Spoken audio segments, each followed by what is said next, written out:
다니엘서 1장 마지막 부분 17절에서 21절 말씀 보겠습니다. 다니엘서 1장 17절에서 21절 말씀 보겠습니다. 다니엘서 1장 17절에서 21절 말씀.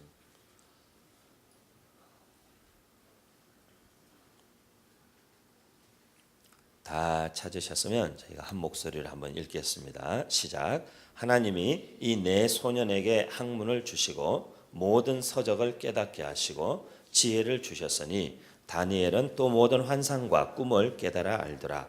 왕이 말한 대로 그들을 불러들일 기한이 찼으므로 환관장이 그들을 느부갓네살 앞으로 데리고 가니 왕이 그들과 말하여 보매 무리 중에 다니엘과 하나냐와 미사엘과 아사랴와 같은 자가 없으므로 그들을 왕 앞에 서게 하고 왕이 그들에게 모든 일을 묻는 중에 그 지혜와 총명이 온 나라 박수와 술객보다 10배나 나은 줄을 아니라 다니엘은 고레스 왕 원년까지 있으니라.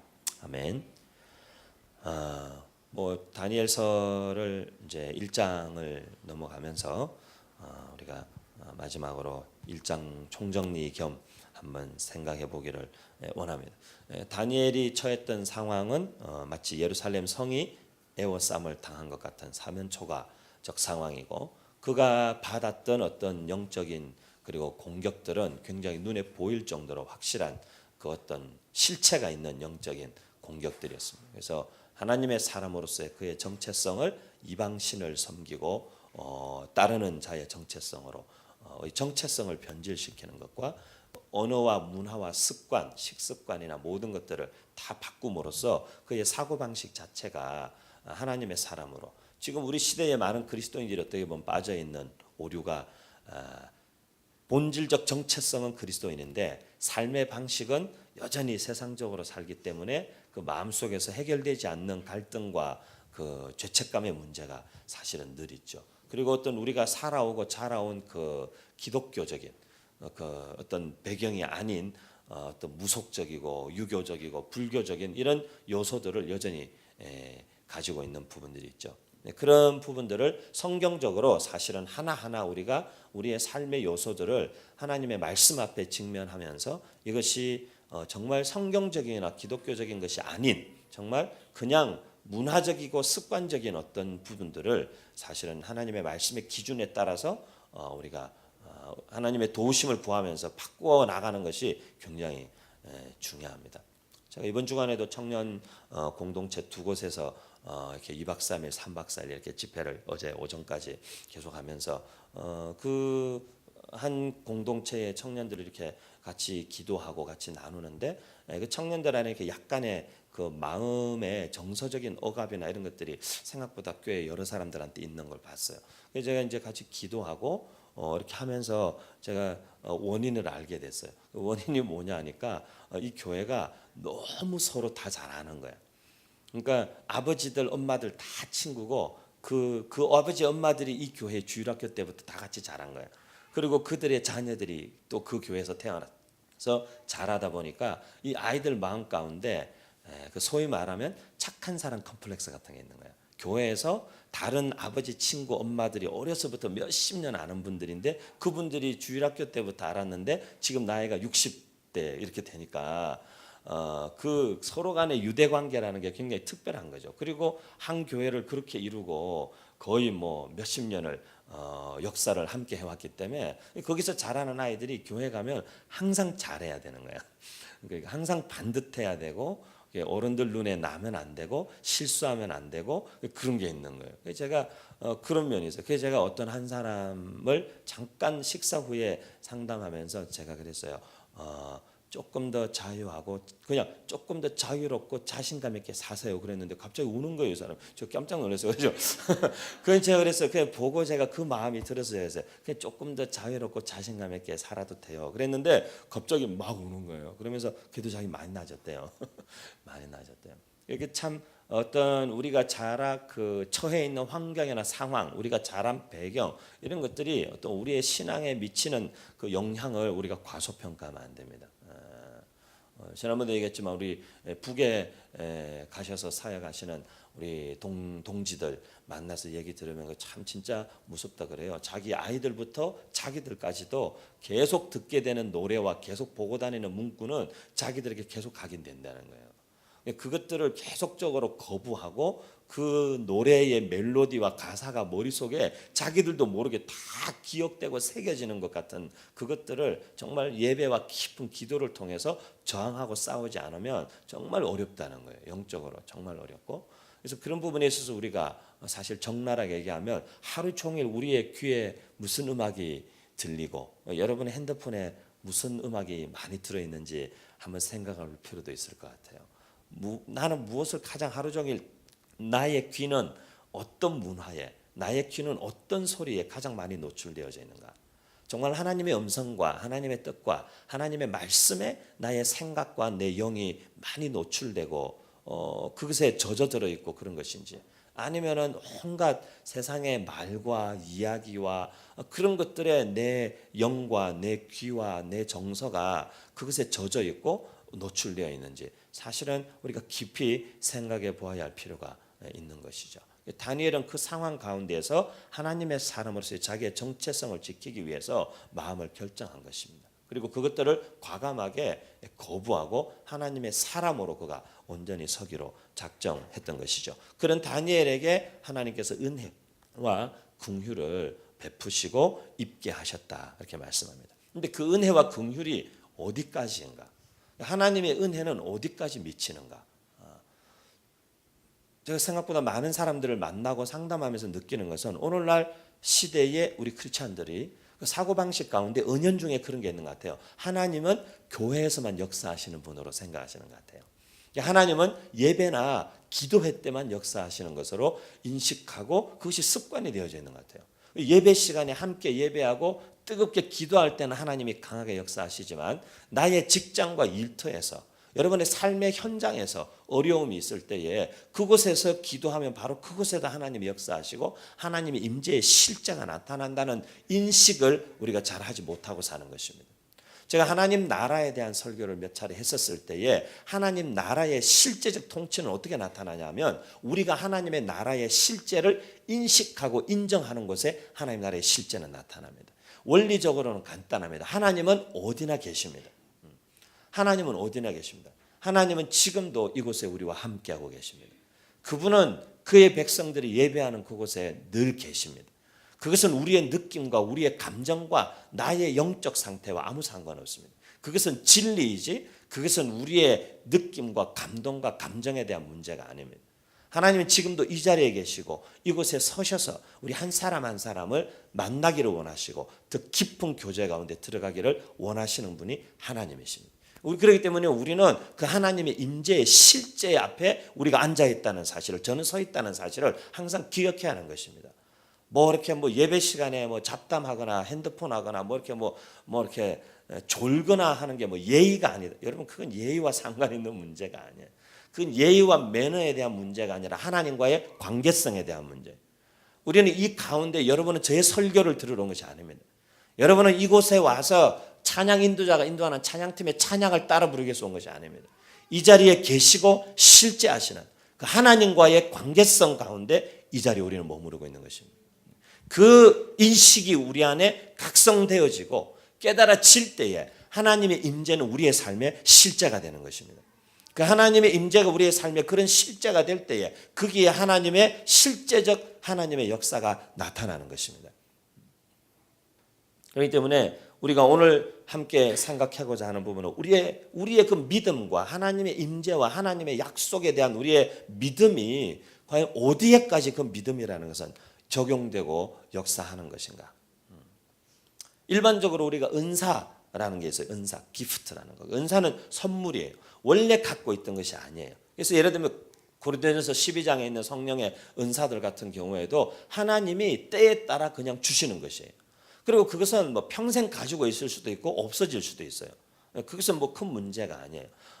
하지만 그것들은 하나님이 그냥 주시는 거. 우리가 갖고 태어난 것이 아니에요. 예를 들면 병을 고친다고 합시다. 그럴 때도 병 고치는 은사가 있어서 어떤 사람들을 위해서 기도하면 더 구체적으로 그 사람이 아픈 곳이 어딘지를 알고 무엇이 문제인지를 알고 그것을 위해서 더 구체적으로 기도할 수는 있지만 병이 낫는 데에는 그 사람의 은사만 작용하는 것이 아니라 아픈 사람의 믿음과 기도해 주는 사람의 믿음이 작용하는 것입니다. 그것은 은사가 고치는 것이 아니라 믿음이 고치는 것입니다. 그렇기 때문에 또 다른 말씀이 마가복음 16장 15절 이하의 말씀에도 보면 믿는 자들에게도 이런 표적이 나타나는데 그 중에 하나가 병든 자에게 손을 얹으면 나을 것이라는 것입니다. 은사가 있어서 병을 고칠 수도 있지만 믿음의 기도도 야고보서의 말씀과 같이 병든 자를 일으키는 것입니다. 그렇기 때문에 중요한 것은 믿음이 역사하는 것이지 우리의 은사나 우리의 경험이나 우리의 그 무엇이 역사하는 것이 아닌 것입니다. 그렇기 때문에 우리가 그것들을 인식하는 것이 굉장히 중요합니다. 믿음의 역사라는 것을 인정하는 것이 중요합니다. 사람들이 그것이 믿음의 역사가 아니라 은사로부터 고쳐지는 것이라고 믿기 때문에 은사 가진 자들을 특별하게 보는 사람도 문제가 있는 것이고 은사를 받은 사람이 자기를 특별하게 인식하는 것도 문제가 있는 것입니다. 왜? 그것은 은사의 역사가 아니라 믿음의 역사이기 때문에 그렇습니다. 그렇기 때문에 우리가 우리의 삶에 하나님께서 행하시고 하나님께서 나타나시는 그 믿음을 따라 역사하시고 믿음을 통해 역사하시는 주님의 그 역사를 우리가 정말 갈망하고 소망하는 것입니다. 그렇기 때문에 너무 은사적 믿음에 이렇게 치우쳐 있으면 안 돼요. 보면 주로 이제 이런 좀 소위 말해서 이제 은사주의나 이런 또 이 기도 열심히 하시는 성향의 분들이 보면 이 은사적 믿음에 많이 치우쳐 있어요. 그 어떤 은사나 어떤 특별한 어떤 은사나 특별한 계기나 무슨 특별한 것들에 마음을 많이 빼앗겨 있어요. 하지만 그 특별한 것들이 안 나타나면 갑자기 사람 당황스러운 거예요. 이제 하나님의 특별한 인도하심이 사라진 거예요, 삶에서. 그러면은 표류하는 거예요. 이제 이거 어떻게 해야 되는지 모르는 거예요. 그것이 아니죠. 믿음은 신앙은 어떤 이런 뭐 이렇게 그때그때 한 번씩 보여주는 어떤 사인을 보고 쫓아가는 게 신앙이 아니에요. 신앙은 하나님과의 지속적인 순간순간 매일매일을 동행하는 관계성의 문제가 가장 기초예요. 그렇기 때문에 어떤 때는 횃불이 보이기도 하고 어떤 때는 뭐 기도원처럼 양털을 가지고 보여주시기도 하겠지만 삶의 모든 순간을 그런 것들을 쫓아 행하는 사람은 삶이 굉장히 곤란해집니다. 하나님은 양털 뭐 이런 다양한 성경에 있는 사람들 뭐 지팡이에 뭐 그렇다고 뭐 여러분이 뭐 막대기를 던져서 뱀이 되는 걸 구하겠어요? 뭘 우리가 구하겠어요? 그런 게 아닙니다. 사실은 진리에 기초한 신앙이라는 것은 하나님 살아계시고 나는 그 하나님의 자녀이고 내 삶에 하나님의 약속이 있고 그 하나님 나를 돌보시고 그 하나님 나를 함께 하시고 그 하나님 나를 영원히 떠나지 아니하시고 그 하나님 나의 기도를 들으시고 그 하나님 나에게 자기를 주시기까지. 여러분 왜 예수 그리스도가 이 땅에 오셨는지 아세요, 여러분? 예수님이 이 땅에 오신 이유는 하나님은 사랑이신데 하나님이 우리를 사랑한다고 말하면 하나님은 사랑이시잖아요. 하나님은 사랑이 많은 분이 아니고 하나님은 사랑이에요. 그렇기 때문에 하나님은 자기의 사랑을 우리에게 표현하려면 자기를 주실 수밖에 없어요. 하나님이 사랑이 많은 분이셔서 우리에게 사랑을 그냥 조금 주셔야 될 뿐이면 예수 그리스도가 이 땅에 오실 이유가 없어요. 하지만 죄인인 우리를 사랑하시기 위해서는 자기를 주어야만 돼요. 그리고 자기가 죽어야만 돼요. 왜? 그것 자체가 사랑이기 때문에 그래요. 그런 하나님 아버지와의 그 관계성 안에서 누릴 수 있는 확신이 우리의 삶의 가장 깊은 진리에 기초한 안정감으로 자리 잡을 때에 사실은 이런 뭐 은사, 사인 어떤 이런 것들에 우리가 막 눈을 이렇게 두리번거리면서 사실 방향성 이런 인생처럼 왔다 갔다 하지 않을 수 있는 것이죠. 그런 깊은 진리에 기초한 사랑. 우리의 삶에 일어나는 하나님의 역사도 하나님이 어떤 분이신지를 신뢰하고 믿는 믿음이 사실은 가장 본질의 역사하는 것입니다. 그 믿음이 없이는 은사도 우리가 가지고 있는 재능도 그 무엇도 그것을 통해서 무언가를 쇼오프할 수는 있겠죠. 뭔가 화려한 것들을 꾸며낼 수는 있겠지만 그 가운데 믿음의 역사가 없이는 그것들이 하나님의 영광을 온전히 드러내지 못하는 것이죠. 그렇기 때문에 저와 여러분의 삶에 사실은 은사, 능력, 하나님 주신 타고난 재능, 이 모든 것들이 빛을 발하고 쓰임받고 또 그것들이 더 개발되기를 축복합니다. 하지만 그것보다 더 근원적이고 본질적으로 하나님과 나와의 관계성 속에서 그 믿음이 우리의 삶에 행할 수 있는 놀라운 그 믿음의 역사가 우리 가운데 더 풍성하게 부어지고 나타나게 되기를 축복합니다. 믿음의 능력을 붙잡으십시오, 여러분. 그 믿음의 능력을 여러분의 삶의 실제가 되게 하십시오. 그것만으로도 이렇게 우리가 뭐 영적 체험 없어도 됩니다, 여러분. 저는 여러분들이 뭐 영적 체험이 필요하다면 다 하실 수 있기를 바라고 저는 그거에 대해서 언제든지 열려 있는 사람입니다. 그것을 위해서 기도해 주기를 원하시면 언제든지 말씀하십시오. 여러분을 제가 개인적으로도 기도해 드리겠습니다. 뭐 어떡하겠어요. 원하시면 얼마든지. 하지만 정말 근원적인 것은 그런 것들이 아닌 하나님과 나와의 관계성에부터 비롯한 그 아버지 하나님의 그 자녀들에 대한 약속을 붙잡는 믿음의 역사가 가장 근원적이고 사실은 가장 강력한 것입니다. 믿음의 역사에는 바운더리가 없는 것입니다.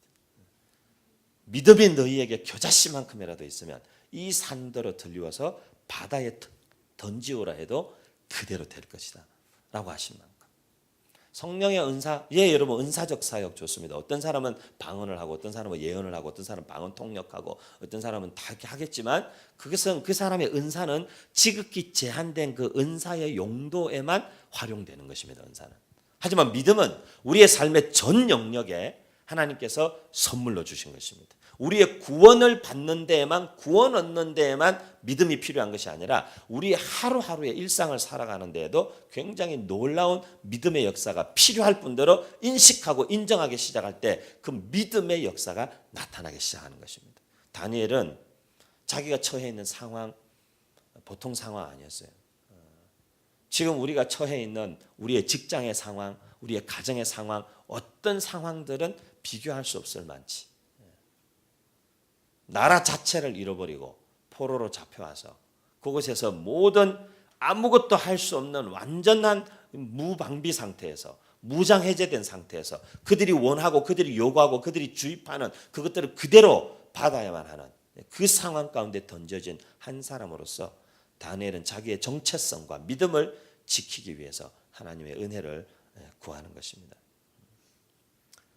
주로 신앙생활을 좀 보수적인 백그라운드에 사신 분들에게 나타나는 현상이 있어요. 그게 뭐냐면 하나님의 주권에 대한 인식이에요.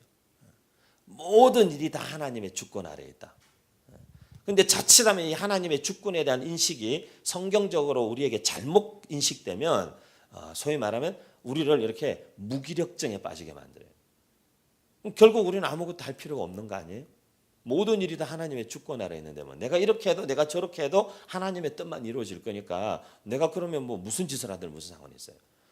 이것이 잘못 우리 안에 이해되지만 우리는 이 양방향으로 오류를 범할 수가 있어요. 한 방향은 그냥 아무것도 안 하는 거야. 무책임하고 무기력한 그리스도인이 되는 것이고 또 다른 한 방향으로는 이런들 저런들 무슨 소용이 있냐고 결국 하나님의 뜻이 이루어질 거고 내 삶은 그분의 주권 아래에 있고 나는 부처님 손바닥에 손오공 같은데 무슨 상관이 있냐는 거죠.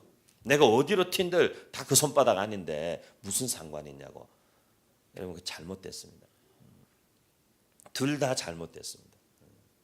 우리의 삶은 주님의 주권 아래에 있습니다.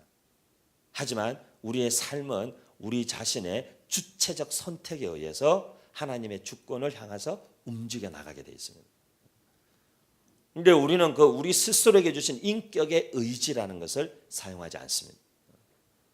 우리 사람에게 주신 하나님의 형상의 그 형상으로 형성된 인간의 인격은 그것들을 극복하고 이기고 결정할 수 있도록 하나님이 주신 것인데 그 인격의 의지를 우리가 사용하지 않는 사람들이 많아요. 그냥 무기력하게 그냥 이렇게 뭐 하나님의 뜻이 이루어지겠지. 그냥 이렇게 그냥 있는 것입니다. 그렇지 않습니다. 하나님은 우리의 인격의 의지를 하나님이 주신 인격의 의지를 주체적으로 사용하기를 원하십니다. 여러분이 선택하십시오. 여러분이 결정하십시오. 그 결정과 선택의 기준은 무엇이 하나님을 더 기쁘시게 하는가? 내게 10가지 선택이 있다 할지라도 그 가운데 나한테 가장 손해가 되는 선택이라 하지만 이것이 하나님을 기쁘시게 하는 것이라고 되고 그것이 하나님을 기쁘시게 하는 것이라는 것을. 그러니까 여러분이 사실은 목회자들이나 여러분의 영적인 멘토들과 상담할 때 그 정도 선에서 상담은 해야 되는 겁니다. 그냥 와가지고 5가지 옵션이 있는데 목사님 뭘 선택할까요? 그거 제가 어떻게 합니까? 그건 제가 대답해 줄 수 있는 얘기가 아니에요. 하지만 이렇게 물어보시면 제가 답해 드릴 수 있어요. 목사님, 이런 몇 가지 선택이 있는데 어떤 선택이 하나님의 뜻에 가장 부합되고 말씀의 기준에 가장 맞는 선택일까요? 네, 그렇게 물어보시면 얼마든지 대화가 가능합니다. 하지만 이 5가지 중에서 뭘 선택해야 됩니까? 그건 여러분 제가 할 수 있는 선택도 아니고 하나님이 해 주시는 선택도 아니에요. 그것은 내가 해야만 되는 선택이에요. 하지만 그 선택의 기준과 그 선택의 확실한 근거를 내가 아직 신앙이 짧거나 내가 아직 말씀을 다 온전하게 깊이 이해 못하거나 하나님과의 관계에 있어서의 그것만큼 민감함이 내가 없다고 생각하기 때문에 그런 부분에 있어서 영적인 멘토와 리더십들의 도움을 받는 것은 얼마든지 필요한 일이고 가능한 일이죠. 하지만 여러분이 선택하셔야 되는 겁니다.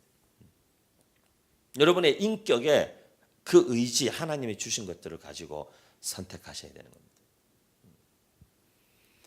우리는 보통 나의 책임과 한계성 그리고 그것을 넘어 역사하신 하나님의 역사 사이를 조율하는 데에 많은 그리스도인들이 어려움을 갖고 있어요. 이게 어디까지 내가 해야 되는 거고 어디까지가 하나님이 하시는 건가? 여러분 사실 경계는 없어요.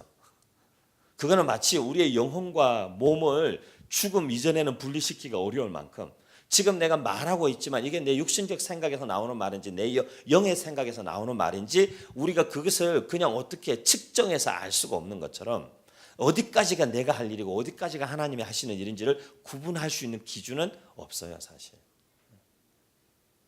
하지만 역할이 다른 것이에요. 역할이. 하나님은 시작부터 끝까지 하나님은 그 모든 상황을 알고 계시고 주목하고 계시고 무엇이든 하나님은 행하실 수 있는 주도권을 갖고 계세요. 하지만 우리가 그것에 있어서 하나님이 주도권을 행사하실 수 있도록 문을 열어드리는 역할은 우리의 역할이에요. 주님, 이거는 제가 알아서 하겠습니다. 내가 알아서 하는 겁니다. 하지만 주님, 나의 삶의 크고 작은 모든 부분을 주님께서 개입하시고 주님과 함께 이 일들이 이루어져 가고 만들어져 가기를 내가 원합니다. 공부는 나의 일이고 공부 잘할 수 있도록 지혜를 주시는 건 하나님의 일이고 그렇게 구분하지 마십시오. 그 구분의 경계는 어떻게 선을 그을 수가 없어요. 공부를 열심히 하는 것도 나의 일이고 공부 열심히 할 수 있도록 해주시는 분도 하나님의 역사고 그것은 나눌 수가 없어요. 무슨 얘기냐면 결국 우리 믿음은 우리의 삶과 분리될 수가 없다는 거예요. 어떤 경우에도. 그것이 공부의 문제든 그것이 관계의 문제든 그것이 여러분의 가정의 문제든 여러분이 집안에서 어머니들 여기 젊은 어머니들도 계시고 조금 더 많으신 어머니들도 계시지만 여러분의 가정에서 설거지를 한다. 청소를 한다. 여러분 거기에 우리의 믿음의 행위가 함께 묻어가야 되는 겁니다. 믿음의 행위가. 여러분 청소기로 여러분 집안 바닥을 밀고 다니면서 그냥 이거는 내 힘으로 쓱쓱쓱 하면 되는 일. 그러니까 그냥 몇 번 밀고 말면 되는 일. 아니면 뭐 설거지를 하고 밥 푸는 일. 그게 그냥 육신적 행위로 끝나게 내버려두면 안 됩니다. 그 행위 자체를 믿음의 행위와 거룩한 행위와 영적 행위로 바꿔야 됩니다. 아주 구체적으로는 우리의 일상생활의 작은 영역까지. 제가 이렇게 어릴 때 보면 저희 어머니가 밥 푸실 때 항상 이렇게 밥솥을 뚜껑을 밥이 다 되면 딱 이렇게 여시고는 밥주걱을 가지고 밥솥에다가 십자가를 딱 그리세요 이렇게. 그리고는 밥주걱을 거기에다 딱 꽂아놓고 기도하세요. 밥하기 전에. 기도하세요. 항상 기도하세요. 뭔 기도할까요? 저놈의 자식이 속썩이는데 밥 먹고 탈나라 뭐 이런 기도를 하겠어요? 그 밥을 퍼주실 때에 그 밥이 그 밥을 먹는 게 아닌 거예요. 그게. 그건 어머니의 사랑을 함께 먹는 거고, 그건 하나님의 은혜가 덮인 밥을 먹는 거예요. 그 밥은. 모든 것이 마찬가지입니다. 거기에 우리가 하나님과의 관계성 속에서 하나님께서 하실 수 있는 요소와 여지들을 우리의 삶의 아주 작은 것에까지 열어놓기 시작할 때에는 거기에서조차도 하나님의 일하심을 보기 시작하는 것입니다. 보기 시작하는 것입니다. 그렇기 때문에 여러분이 우리의 믿음을 어디에까지 적용할 것인가? 우리의 삶의 전 영역에 적용해야 하는 것입니다. 내 힘으로 열심히 하다가 막히는 일이 있으면 주님 이거 어떻게 해야 됩니까가 아닙니다. 시작부터 끝까지 주님과 함께하는 것입니다. 시작할 때부터 주님이 도와주시지 않으면 정말 할 수 없는 일을 제가 시작합니다. 주님이가 저의 인간적인 자신감으로 내 능력으로 내가 해본 일이기 때문에 그냥 하면 된다고 생각하는 그런 나 중심적 생각을 내가 버리게 해주십시오. 주님, 내가 지금 다 해본 일이고 익숙한 일이고 잘 아는 일이고 경험도 많은 일이지만 모든 일을 시작할 때마다 주님이 함께해 주시기를. 저한테 설교는 되게 익숙한 일입니다. 저한테 설교는 제가 20년 동안 몇 번의 설교를 했는지, 제가 지난 주간에만 설교를 한 10번은 넘게 한 것 같아요. 근데 몇 번의 설교를 했는지 상관없습니다. 하지만 매번의 설교할 때마다 목회자들은 주님의 도우심을 구할 수밖에 없는 것입니다. 저도 한 10년 넘게 설교 원고를 풀 스크립트를 다 썼지만 한 6, 7년 전부터 설교 원고 없이 그냥 여러분 주보에 있는 이 노트만 저 여러분 패드 들고 오니까 뭐 특별한 게 있나 생각 아무것도 없습니다. 여러분 주보에 있는 노트 그대로 그냥 있는 겁니다. 뭐가 있겠어요? 이게 아무것도 없어요, 여러분. 하지만 늘 주님의 도우심이 필요한 겁니다. 주님이 하시지 않으면 할 수 없는 일들을 우리는 삶의 모든 일이 그 일이라고 인정하는 태도가 중요한 것입니다. 그게 무엇이든지 간에 지금 내가 호흡하고 숨 쉬고 있는 것조차도 주님이 붙잡아 주시지 않으면 나는 숨조차도 쉴 수 없는 존재라는 것을 인정하는 것에서부터 출발하는 것입니다. 하지만 그 호흡 주셨으니 오늘 이 하루를 내게 주신 이 삶을 내가 하나님 앞에 어떻게 살아드릴 것인가? 나의 삶을 어떻게 하면 하나님이 기뻐하시나, 하나님 앞에 부끄럽지 않은 시간에 최선으로 내 삶을 드릴 것인가? 그것은 우리의 책임입니다.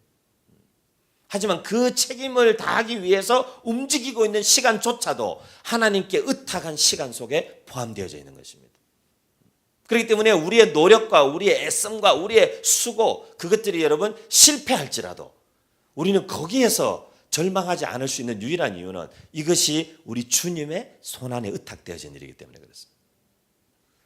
근데 그것이 의탁되어져 있지 않으면 우리는 아무리 노력하고 수고하고 애썼지만 그것이 성취되지 않을 때에는 말 그대로 우리에게는 인간적 허탈감만이 남는 것입니다. 우리가 목회를 해도, 여러분들이 직장인을 해도, 여러분들이 교육을 해도, 자식을 키워도 그건 언제든지 경험할 수 있는 환경입니다. 우리는 우리의 최선을 다했습니다. 하지만 나의 최선만을 했을 때는 항상 후회와 허탈감이 있습니다. 하지만 그 끝자락에서 우리가 후회와 허탈감과 한숨으로 우리의 삶이 마침표 찍어지도록 하지 않을 수 있는 바로 유일한 길은 이 모든 것이 하나님께 의탁되어진 일일 때 가능한 것입니다. 내가 내 자식에게 최선을 다하고 내 자식에게 해줄 수 있는 말을 다 해주지만 부모로서, 그래서 내 자식이 내가 원하는 자식의 모습으로 자라지 않았다 했을 때에 우리에게는 깊은 절망감이 있겠지만, 우리가 그 자녀 양육에 있어서 그 자식 하나를 하나님의 손에 온전히 의탁했을 때는 그 삶을 나의 노력의 끝자락에서 주님, 정말 제가 하나님께 다 맡기고 제가 할 수 있는 바를 다 했습니다. 주님, 이제부터는 정말 주님의 역사가 더 놀랍게 나타나야 되는 때입니다. 그때부터 어쩌면 우리는 더 기대와 소망감에 부풀 수 있어요. 이제 정말 주님이 하실 일이 이제 나타나겠구나. 나는 더 이상 이제 할 수 있는 게 없어요. 나의 할 바를 다 했으니까. 그러면 오히려 우리는 그때부터 긴장감과 기대감과 소망함으로 지켜볼 수 있는 것이죠. 우리의 자녀 양육이든 우리의 직장이든 우리의 사역이든 하고 있는 모든 삶의 역사가 마찬가지인 것입니다. 세상에는 그런 말이죠. 지피지기면 백전백승이다. 우리가 다 알고 준비하고 해도 뜻대로 안 될 때가 있어요. 그래서 우리는 인생사는 새옹지마다 이런 말도 하잖아요. 무슨 뜻인지는 집에 가서 네이버에 물어보세요. 그렇게 사는 거예요. 우리의 준비와 우리의 전략과 어떤 애씀과 노력과 이런 것들, 그것의 완성도, 하지만 그 모든 것들이 하나님의 주권 안에 의탁되어지는 것, 그것이 우리의 삶에 함께 자리 잡아야만 하는 것입니다. 다니엘은 가만히 앉아가지고 있는데 그냥 갑자기 책 한 권이 머리에 다 들어오지 않았어요. 다니엘에게 모든 책을 읽는 것들을 이해할 수 있는 능력을 다니엘과 친구들이 하나님 주셨다고 그랬어요. 다니엘이 책을 읽었어요. 그런데 읽는 게 다른 어떤 사람들보다 빨리 정확하게 이해됐다는 것이에요. 어떤 분, 우리 옛날에 그런 분 있잖아요. 의사였던 분 있잖아요. 이렇게 막 이렇게 뭐 시험 칠 때 이렇게 기도하면 막 머릿속에서 페이지가 넘어가가지고 답이 있는 게 다 보이고 막 그런 분 계시잖아요. 그분도 책을 봤으니까 보이지 안 본 게 보인 게 아니에요. 봐야 되는 겁니다. 그것을 분리시켜 놓는 그런 오류가 우리의 삶에 사실 많이 있는 것이죠. 하나님의 주권은 우리가 그것을 의탁하는 것에 대한 문제 때문에 하나님의 주권이 주어진 것입니다. 하나님의 주권을 인정한다는 것은 시작부터 끝까지 결과까지 하나님께 다 의탁한다는 측면에서의 하나님의 주권인 것입니다. 그 하나님의 주권 안에서 우리는 주체적 선택과 우리의 삶의 최선을 하나님 앞에 살아드려야 할 책임이 있는 것입니다.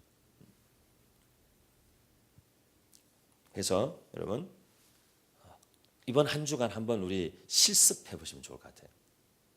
이번 한 주간 여러분의 삶에 한번 실습해 보시죠. 구체적으로 삶의 아주 작은 것에서부터 오늘부터 한 1년 정도 계획을 세우시고, 예를 들면 우리 어머니들은 이런 실습을 하세요.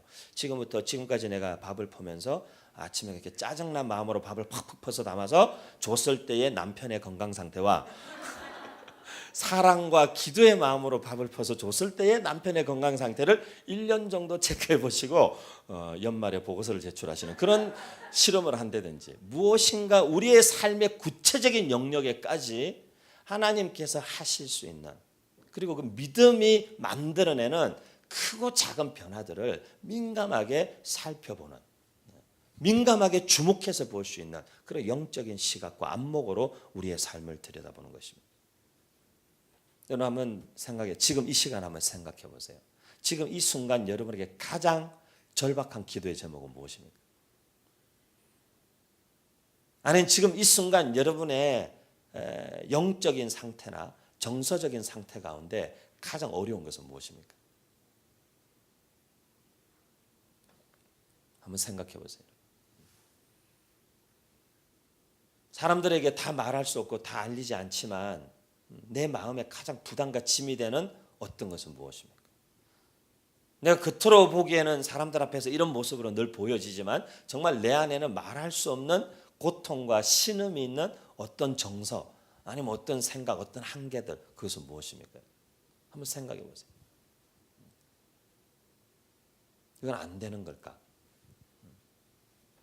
거기에 믿음이 역사한다면 어떤 영역이 바뀌어야 되고 바뀔 수 있는지 한번 이 시간 생각해 보세요. 내 노력, 내 열심히 했죠. 어려운 문제를 풀기 위해서 노력 안 한 사람 어디 있습니까? 노력합니다. 다 했습니다. 다 수고합니다. 할 수 있는 방법을 다 동원해 봅니다. 그죠? 하지만 여러분, 믿음을 한번 거기에 믿음이 역사하도록 해보십시오. 하나님이 어떤 분이신지, 살아계신 하나님, 그분이 이 상황 가운데, 이 감정 가운데, 이 나의 문제 가운데 개입하신다면 어떤 일이 일어날까? 어떤 결과가 나타날까?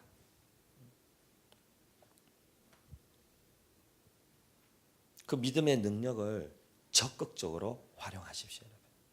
여러분의 삶의 아주 디테일한 영역까지 다 구체적으로 하나. 이 시간 우리가 함께 한번 기도하기를 원하는데,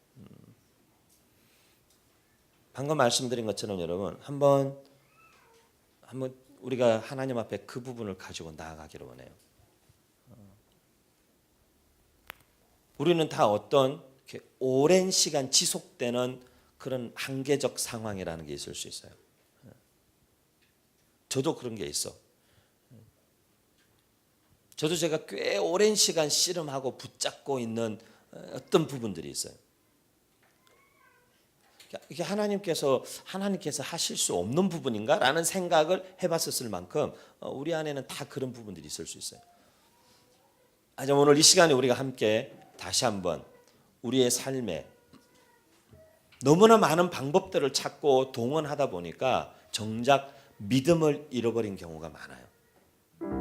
오늘 이 시간 우리가 함께 그 부분을 주님 앞에 가지고 나아가기를 원해요. 여러분 기억하세요. 주님은 지금 이 자리에 계십니다.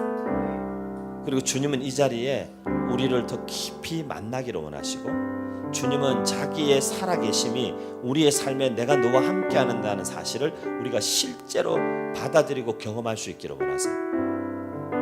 주님을 우리가 늘 믿는다 하지만 내 삶에 주님의 실제는 전혀 없는, 그래서 왠지 주님을 생각하면 사실은 늘 예배의 행위를 하고 자리에 나와 있지만 사실은 굉장히 서로 낯선 관계인 거죠. 사실 바로 지금 이 시간 여러분의 삶의 한계 상황이라면 한계 상황, 아주 고질적으로 나를 계속 따라다니며 괴롭히는 문제라면 계속 괴롭히는 그 문제들, 그 관계들, 그 감정들, 그 어떤 습관들, 그 어떤 환경들, 그 가운데 이 시간 하나님께서 정말 성령께서 빛을 비추어 주셔서 살아계신 하나님께서 믿음을 통해 역사하신다면 이것이 어떤 변화가 일어날 수 있는지, 어떤 변화가 일어나기를 우리가 소망하고 갈망하는지, 나의 삶에, 그것이 여러분의 자녀, 그것이 여러분의 가정, 여러분의 직장, 부부관계, 여러분이 진행하고 있는 어떤 프로젝트, 어떤 친구, 어떤 사람들과의 사회적 관계성, 그것이 무엇이든지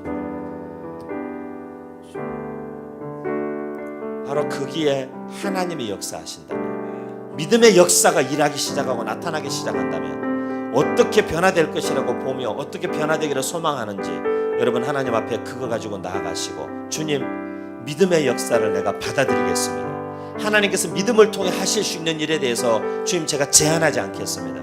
주님 제가 마음을 열겠습니다. 주님 하나님께서 하실 수 있는 일들로 이 상황 가운데, 이 관계 가운데, 우리 분위기 가운데 하나님 개입하여 주시옵소서, 역사하여 주시옵소서, 주님이 하시옵소서. 주님이 하시도록 제가 열어드리겠습니다. 주도권을 내어드립니다. 주님께 이 문제 전체를 처음부터 끝까지를 다 의탁해 드립니다. 주님이 통치하고 주님이 다스리십시오. 먼저 주님의 역사하심을 우리가 그 위에 구하면서 바로 그 부분을 주님 앞에 이 시간 맡겨드리면서 기도하면서 함께 나아가겠습니다. 기도하십시다. 하나님 감사합니다.